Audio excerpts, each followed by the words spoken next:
பிற்படுத்தப்பட்டோர், மிகவும் பிற்படுத்தப்பட்டோர் மற்றும் சீர்மரப்பினர் நலன்.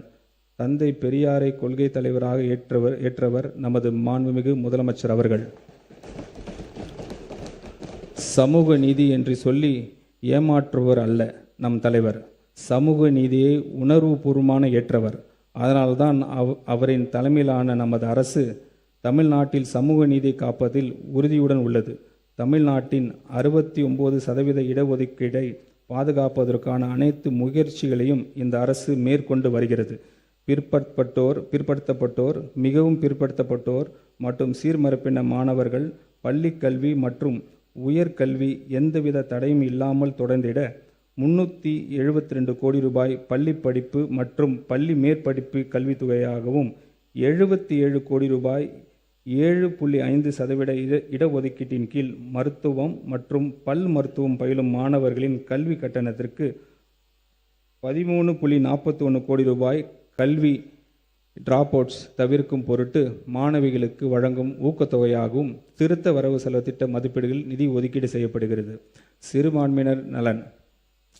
மதசார்பற்ற சமூக நீதி அரசாகவும் சிறுபான்மையினரின் உரிமைகளை பாதுகாப்பதில் ஒரு முன்னோடி மாநிலமாகவும் தமிழ்நாடு திகழும். சிறுபான்மையினர் மாணவர்களுக்கு கல்வி உதவித்தொகையின் இந்த அரசு தொடர்ந்து வழங்கும். தமிழ்நாடு மாநில ஹஜ் கமிட்டி மூலம் முதல் முறையாக புனித ஹஜ் பயணம் மேற்கொள்ளும் பயணிகளுக்கு வழங்கப்படும் 25,000 ரூபாய் மானியம் நமது அரசால் 35,000 ரூபாயாக உயர்த்தப்படும். கிறிஸ்துவ மற்றும் முஸ்லிம் மகளிர் உதவி சங்கங்கள் 1.05 கோடி ரூபாய் ஒதுக்கீட்டில் கூடுதலாக துவக்கப்படும். மேலும் கபர்ஸ்தன்ஸ், கல்லறை தோட்டங்கள் உட்கட்டமைப்பினை மேம்படுத்துவதற்காக திருத்த வரவு செலவு திட்ட மதிப்பீடுகளில் 34 கோடி ரூபாய் நிதி ஒதுக்கீடு செய்யப்படும்.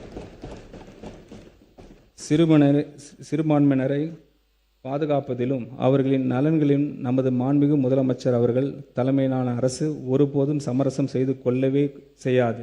இந்த திருத்த வரவு செலவு திட்ட மதிப்பீடுகளில் பிற்படுத்தப்பட்டோர், மிகவும் பிற்படுத்தப்பட்டோர் மற்றும் சிறுபான்மையினர் நலனுத்துறைக்கு 1,700 கோடி ரூபாய் ஒதுக்கீடு செய்யப்பட்டுள்ளது.